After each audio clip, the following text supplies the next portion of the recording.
കൂട്ടുകാരെ, എല്ലാവർക്കും നമസ്കാരം. അമ്പിളിമാമന്റെ കഥകൾ പറയാനാണ് ടീച്ചർ ഇന്നിവിടെ വന്നിരിക്കുന്നത്. കുഞ്ഞുനാൾ മുതൽ അമ്പിളിമാമനെ കാട്ടിയാണല്ലോ നിങ്ങൾക്ക് അമ്മമാർ ചോറ് തന്നിരുന്നത്. അമ്പിളിമാമന്റെ കഥകൾ കേട്ടും കവിതകൾ കേട്ടും വളർന്ന നിങ്ങൾക്ക് മുമ്പിൽ അമ്പിളിമാമനെ പരിചയപ്പെടുത്തുന്നതിനാണ് ടീച്ചർ ഇന്നിവിടെ വന്നത്. അമ്പിളിമാമനെ എല്ലാവർക്കും അറിയാമല്ലോ. ദാ അമ്പിളിമാമൻ. നിങ്ങൾക്ക് ആർക്കെങ്കിലും തൊടണമെന്ന് ആഗ്രഹമുണ്ടോ? എന്നാ തൊട്ടോളൂ. നാം അധിവസിക്കുന്ന ഭൂമി ഉൾപ്പെടെ 8 ഗ്രഹങ്ങളാണ് സൂര്യനെ ചുറ്റി സഞ്ചരിക്കുന്നത്. നോക്കൂ, ഇതാണ് സൗരയൂഥം. സൗരയൂഥത്തിലെ ഓരോ ഗ്രഹങ്ങളും ഏതൊക്കെയാണെന്ന് നോക്കാം നമുക്ക്. ബുധൻ, ശുക്രൻ, ഭൂമി, ചൊവ്വ, വ്യാഴം, ശനി, യുറാനസ്, നെപ്റ്റ്യൂൺ. ഇതിൽ നാം അധിവസിക്കുന്ന ഭൂമി, ഭൂമിയുടെ ഉപഗ്രഹമായ ചന്ദ്രൻ. 1969 ജൂലൈ 21 മനുഷ്യൻ ആദ്യമായി ചന്ദ്രനിലെത്തുന്നത്. അമേരിക്കക്കാരായ Neil Armstrong, Edwin Aldrin, Michael Collins എന്നീ 3 പേരാണ് ചന്ദ്രോപരിതലത്തിൽ എത്തുന്നത്. അതിൽ നീൽ ആംസ്ട്രോങ്ങിനാണ് ആദ്യമായി ചന്ദ്രനിൽ കാൽകുത്താനുള്ള അവസരം ലഭിച്ചത്. 19 മിനിറ്റുകൾക്ക് ശേഷമാണ് എഡ്വിൻ ആൽഡ്രിൻ ചന്ദ്രോപരിതലത്തിൽ കാൽകുത്തുന്നത്. മൈക്കൽ കോളിൻസ് വാഹനത്തിനകത്തിരുന്ന് തന്നെ വാഹനത്തിനെ നിയന്ത്രിക്കുകയാണ് ചെയ്തത്. നമുക്ക് നോക്കാം. Liftoff. We have a liftoff. 32 minutes past the hour.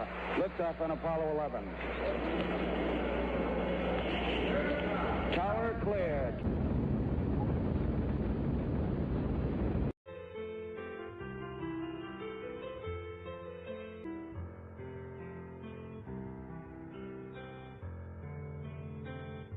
ചന്ദ്രോപരിതലത്തിൽ നിന്നും പാറക്കഷണങ്ങളും മറ്റും ശേഖരിച്ച് ജൂലൈ 24 മൂവർ സംഘം പസഫിക് സമുദ്രത്തിൽ ലാൻഡ് ചെയ്തു. നമുക്ക് ആ വീഡിയോ കാണാം. 11 Hornet, copy.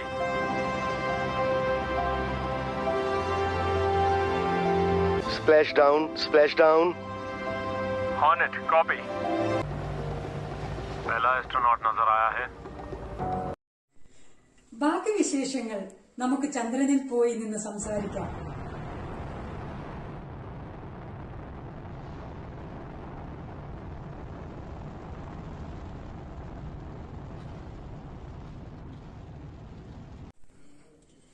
നോക്കൂ, ഭൂമി ഉദിച്ചു വരുന്നത് കണ്ടോ?